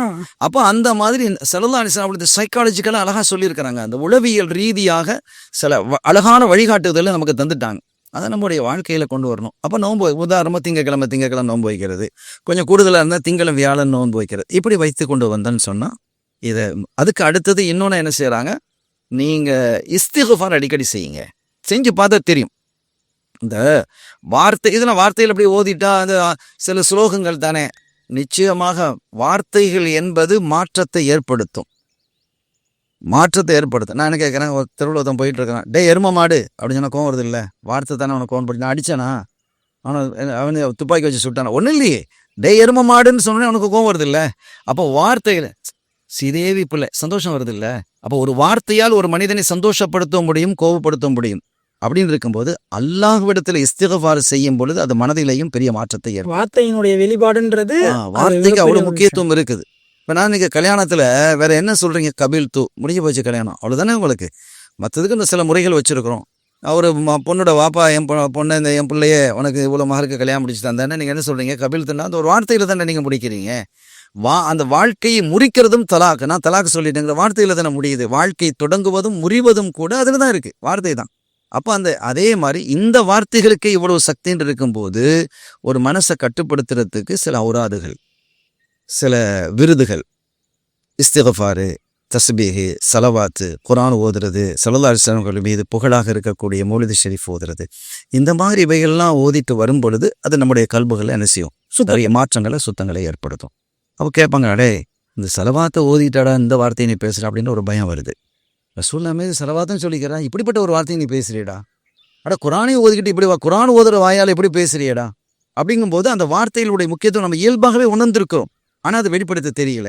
அப்போ இந்த ஔராதுகளை ஸல்லல்லாஹு அலைஹி வஸல்லம் மல் லஸிமல் இஸ்திக்ஃபார, யார் இஸ்திக்ஃபாரை வழமையாக ஓதி வருகிறாரோ, அஸ்தக்ஃபிருல்லாஹ் அல்லதையும் ஓதி வருகிறாரோ, ஜஅலல்லாஹு லஹு மின் குல்லி ஹம்மின் ஃபரஜா. நீங்கள் கேட்ட கேள்விக்கு அப்படியே பதில் சொல்கிறாங்க ஸல்லல்லாஹு அலைஹி வஸல்லம். அவருடைய எல்லா பிரச்சனையிலிருந்து அவர் அல்லாஹ் வெளிக்கொண்டு வந்துடுறான். நீ ஓதி வா, ரசூல் சொன்னாங்க, ஸல்லல்லாஹு சொல்லியிருக்கிறாங்க, நான் செய்வேன் அப்படின்னு செஞ்சு பாருங்க, அவன் வெளிக்கொண்டு வந்துடுறான். அந்த எண்ணம் தான் ஒமின் குல்லி லீக்கின் மஹ்ரஜா, எல்லா நெருக்கடிகளிலிருந்தும் உங்களை வெளியில் கொண்டு வந்துடுறான். ஒருத்தர் வந்து ஒரு விஷயத்தை கேட்குறாரு, இஸ்திக்ஃபார் பண்ணுங்கங்கிறாங்க. இன்னொருத்தர் வந்து இன்னொரு விஷயத்தை கேட்குறாரு, இஸ்திக்ஃபார் பண்ணுங்கங்கிறாங்க. நாயமா அதுக்கும் அதுதான் மருந்து, இதுக்கும் இதுதான் மருந்து, ஒரே மருந்து அப்படிங்கிறது. அப்போ நீங்கள் வந்து மழை பெய்யணுமா, மழை பெய்யாம இஸ்திக்ஃபார் செய்யுங்க அப்படிங்கிறாங்க. நீங்கள் கேட்ட அந்த ஆயத்து தான், இருசுல் சமா அலைக்கும் இதனாரா, இஸ்திக்ஃபார் செய்யுங்க மழை வரும் அப்படிங்கிறாங்க. எனவே இந்த ஒரு மனக்கட்டுப்பாடு வருவதற்கு இந்த இஸ்திக்ஃபார் அவசியம். அதே மாதிரி இந்த ஔராதுகள் ஸல்லல்லாஹு அலைஹி வஸல்லம் அவர்களால் நமக்கு தரப்பட்டிருக்கக்கூடிய அல்லது பெரிய நாதாக்கள், ஒளியாக்கள், ஓதுவாதம் போன்றவர்கள்லாம் நமக்கு சில இதுகளை இந்த நேரத்தில் ஓதுங்க, இதை இப்படி செய்யுங்க, இது இந்த முறைப்படி ஓதுங்கன்னு அது முறைப்படுத்தி தந்திருக்கிறாங்க. அதே இஸ்திக்ஃபார்கள் தான், அதே ஔராதுகள் தான், ஸலவாத்துகள் தான். அதை இந்த பின்னால் வந்த நாதாக்கள் என்ன செஞ்சிருக்காங்க, இதை இந்த அடிப்படையில் ஓதுங்க, இந்த முறைப்படி ஓதுங்க அப்படிங்கிறத நமக்கு என்ன கற்று வந்திருக்கேன். அப்படி நம்ம செய்யும் பொழுது அந்த மனக்கட்டுப்பாடு வந்து அந்த வாலிபர்கள் வந்து தங்களை கட்டுப்படுத்தி கொண்டு ஒரு நல்ல மூமினாக, முஸ்லீமாக வாழ முடியும் என்பதை இதன் மூலமாக தெரிவிச்சுக்கிறேன். நான் முதல்ல கேட்ட கேள்வி, இந்த காலகட்டத்தில் ரசூலுல்லாஹ் வழியில் வாழ்றது சாத்தியமா அப்படின்ற ஒரு கேள்வி கேட்டேன் இல்லையா? இப்போ அதை மறுபடியும் இங்கே வைக்கிறேன். எப்படின்னா, ரசூலுல்லாஹ்வுடைய வாழ்க்கை இனிமேல் நான் ஒரு மனிதன் பாவம் செஞ்சு அவன் தான் உணர்ந்துட்டான், நான் செஞ்சதெல்லாம் பாவம், இனிமேல் நான் இப்படி வாழக்கூடாது, இனிமேல் நான் வந்து நன்மையின் பக்கம் வாழணும், ரசூலுல்லாஹ் நான் அப்படியே பேணணும்னு நினைக்கிறான். இப்போ அப்படி இருக்கக்கூடிய அந்த ஒரு மனிதனுக்கு முதல்ல அவன் எந்தெந்த வழிகளெல்லாம் அவன் வரணும் அப்படின்ற ஒரு வழி என்ன? ஸல்லல்லாஹு அலைஹி வஸல்லம் அவர்களை நேசிக்கணும். நேசிக்கிறது என்பது அவங்க என்ன போதிச்சிருக்கிறாங்களோ அந்த போதனையின் வழியில் நடக்கணும். உண்மையிலே நேசம்னு வந்துட்டாலே அது அந்த பாலியில் நடந்துரு வேற இல்லையா? அதுக்கு தான் உதாரணம் சொன்னேன். நடிகனை பார்த்து அவன் என்ன செய்யணும், அவனை நேசிக்கிறனால அவனை போல ஹேர் ஸ்டைல் வைக்கிறான், அவனை போல சட்டையை வச்சுக்கிறான், பேண்டை கிழிச்சு முட்டை தெரிகிற மாதிரி வச்சுக்கிறான், அங்கனக்குள்ள ஓட்டேன், ஒரு கையை வச்சுக்கிறான், ஒரு கையில் ஃபுல்லாக இருக்குது, ஒரு கையில் சும்மா ஒன்றும் இல்லாமல் இருக்குது. என்ன கேட்டால் அவன் அந்த நடிகையும் போட்டான் அப்படிங்கிறான். இந்த என்னடா வகையான ஒரு ஜாதி புடவைகள் இது அந்த நடிகரை பேரை வச்சோன்னே அது என்ன ஆகுது? அது வந்து அந்த நேசம், அது தப்பான நேசம். அப்போ சரியான நேசம் நீங்கள் வைக்கிறதாக இருக்குமே, ஆனால் அவங்க என்ன செஞ்சிருவாங்க, பண்பற்றுவாங்க. ஸல்லல்லாஹு அலைஹி வஸல்லம் அவர்களை சரியாக நம்ம நேசிக்க ஆரம்பித்தோன்னு சொன்னால் நிச்சயமாக ஒரு மனுஷன் என்ன செய்ய மாட்டான், வழி தவற மாட்டான். அதனால தான் உங்கள் பிள்ளைகள் சிறுவயதாக இருக்கும்போது என் அன்பை நீங்கள் கற்றுக் கொடுங்க அப்படின்னு ஃபஸ்ட்டு சொல்கிறாங்க. மூணாவதாக குர்ஆனை இது வந்துட்டுன்னு சொன்னாலே நமக்கு போதுமானது. இதை நம்முடைய பிள்ளைகளுக்கு நம்ம என்ன செய்யணும், கொண்டு போய் சேர்க்கணும். இதில் இப்போ கேட்கக்கூடிய கேள்வி வந்துட்டு தலைப்புலேருந்து கொஞ்சம் வெளில தான் வரேன், அதுக்கு மட்டும் கொஞ்சம் என்ன கரெக்டாக எனக்கு தெளிவாக ஒரு பதில் மட்டும் சொல்லுங்கள். என்னன்னு சொன்னால், நம்ம யூடியூப் சேனலை பார்க்கக்கூடிய சப்ஸ்கிரைபர் இருக்காங்க, அவங்க நிறைய பேர் வந்துட்டு கமெண்ட் பண்ணியிருக்காங்க. இன்றைக்கி திருமணத்தை பற்றி தொட்டதுனால இப்போ அந்த கேள்வி என்னென்னு சொன்னால், மஹர் ரேட்லாம் இப்போ ரொம்ப அதிகமாக இருக்குது, மஹர் வந்துட்டு அதிகமாக கேட்குறாங்க. இப்போ நம்ம ஊர்லேயும் பார்த்தீங்கன்னு சொன்னால் 15 பவுன் 20 பவுன் அந்த ரேஞ்சுக்கு வந்து நிற்கிது. அப்போ இப்படி இருக்க போகும்போது அப்போ கல்யாணன்றது பல பேரோட வாழ்க்கையில் கனவாகவே போயிடுமோ? சரி, நீங்கள் ஒரு நம்ம டாப்பிக்லேருந்து வெளியில் ஒரு கொஸ்டின் கேட்டதாக சொல்கிறீங்க. ஏற்கனவே உள்ளேயும் ஒரு கொஸ்டின் அப்படி வெளியில் கேட்டுருக்கிறீங்க. பொதுவாக வந்து ஒரு காலகட்டத்தில் எப்படி இருந்ததுன்னா, இந்த வரதட்சணைன்னு ஒன்று இருந்தது, கைக்கூலி வரதட்சணை அப்படிங்கிற நம்ம சமுதாயத்துலேருந்து. இப்போ அது பெரும்பாலும் குறைஞ்சிருச்சு. இல்லைன்னு சொல்ல முடியாது, இருக்குதுன்னு சொல்ல முடியாத அளவுக்கு அது ஒரு அளவு மறைவாகத்தான் இருக்குது. இப்போ அந்த பெண்கள்கிட்ட இருந்து பணம் வாங்குறத கைக்கூலி வரதட்சணைன்னு கிஃப்ட் அது பெரும்பாலும் இப்போ கிட்டத்தட்ட ஒழிஞ்சிருச்சுன்னே சொல்லலாம். இருக்குது, எங்கேயோ ஒன்று இருக்கலாம்னு வைங்களேன், ஏதோ ஒரு கிராமங்களில் அங்கங்கே எதாவது இருக்கலாம். பெரும்பாக அது இல்லை அப்படிங்கிறது ஒன்றாச்சு. ஆனால் இப்போ அந்த காலகட்டத்திலேயே மகர் இருக்க தான் செஞ்சுது. வாங்கின கைக்கூலியிலிருந்து வாங்கின அந்த வரதட்சணையிலிருந்து ஒரு பகுதி என்ன செய்வார், அது மகராக கொடுப்பார். சரி, ஓகே. ஆனால் இன்றைக்கி நீங்கள் சொல்கிற மாதிரி மகனுடைய தன்மை அதிகமாகிட்டு தான் இருக்குது. அதை ஒரு கட்டுப்பாட்டுக்குள்ளே கொண்டு வரவும் முடியல. இது வந்து எப்படின்னா, அந்த மகர் வந்து கேட்குறது யார் அப்படின்னு கேட்டால் ஒரு பெண், அந்த பெண்ணினுடைய வழிகாரராக இருக்கக்கூடிய தந்தையோ அல்லது பாட்டனாரோ இவங்கெல்லாம் அவங்களுடைய சகோதரர்கள் இவங்க தான் அந்த மகரை கேட்பாங்க. நீங்கள் இவங்களுக்கு நம்ம சொல்கிறது என்னன்னா, அந்த பெண்ணுக்கு சார்பாக இருக்கக்கூடிய அந்த பெண்ணுடைய வழிகாரர்களாக குடும்பத்தினராக இருக்கக்கூடியவர்களுக்கு நம்ம சொல்கிறது, உங்கள் வீட்லேயும் ஆம்பளை பிள்ளைகள் இருப்பாங்க, அதை நீங்கள் யோசிங்க. உங்கள் வீட்லேயும் அப்போ நீங்கள் கொடுக்க வேண்டியது வரும். அப்போ நீங்கள் என்ன அடுத்தவங்களுக்கு படம் வைக்கிறீங்களோ அதை ஒரு காலகட்டத்தில் நீங்கள் கமா ததீனு துதானமா அரபியில் ஒரு பழமொழி, அது உங்களுக்கே சேரும் அப்படிங்கிறத நீங்கள் நினச்சிக்கிட்டு ஒரு ஆள்கிட்ட நம்ம மகர் கேட்குறோம், இந்த மாப்பிள்ளை நீங்கள் எதுக்கு தேர்ந்தெடுக்கிறீங்க, இவர் நல்லவர், இவர் மனைவியை வச்சு காப்பாற்றுவார், இவர் தன்னுடைய பிள்ளையை பாதுகாத்துக்கிடுவார் அப்படிங்கிற அடிப்படையில் கேட்குறேன். அதுதானே உங்களோட மெயின். காலமெல்லாம் கண் கலங்காமல் தன் பிள்ளையை பாதுகாத்துக்கிடுவார் அப்படிங்கிறதுனால தானே அவர் கையில் அந்த பிள்ளையை ஒப்படைக்கிறீங்க. அப்படின்னு வரும்போது அவரால் என்ன மகர் கொடுக்க முடியுமோ அதைத்தான் நீங்கள் என்ன செய்யணும், கேட்கணும். அப்போ நீங்கள் மகர் தான் முக்கியம், மகர் தான், அதுதான் அவங்க அவர்கிட்டேருந்து நிறைய பணத்தை வாங்கிடணும், அவ்வளோ வாங்கிடணும் அப்படிங்கிறத நீங்கள் எடுத்துக்கிட்டீங்கன்னு சொன்னால் உங்களுடைய நோக்கமே அடிபட்டு போயிடுது. உங்களுடைய நோக்கம் இதல்ல அதுன்னு ஆகிடும். அப்போ உங்கள் பிள்ளைகளுடைய வாழ்க்கையை நீங்கள் கேள்விக்குறி ஆக்குறீங்கன்னு தான் அது அர்த்தம் வரும். அதை நீங்கள் யோசிச்சுக்கோங்க. ஒன்று.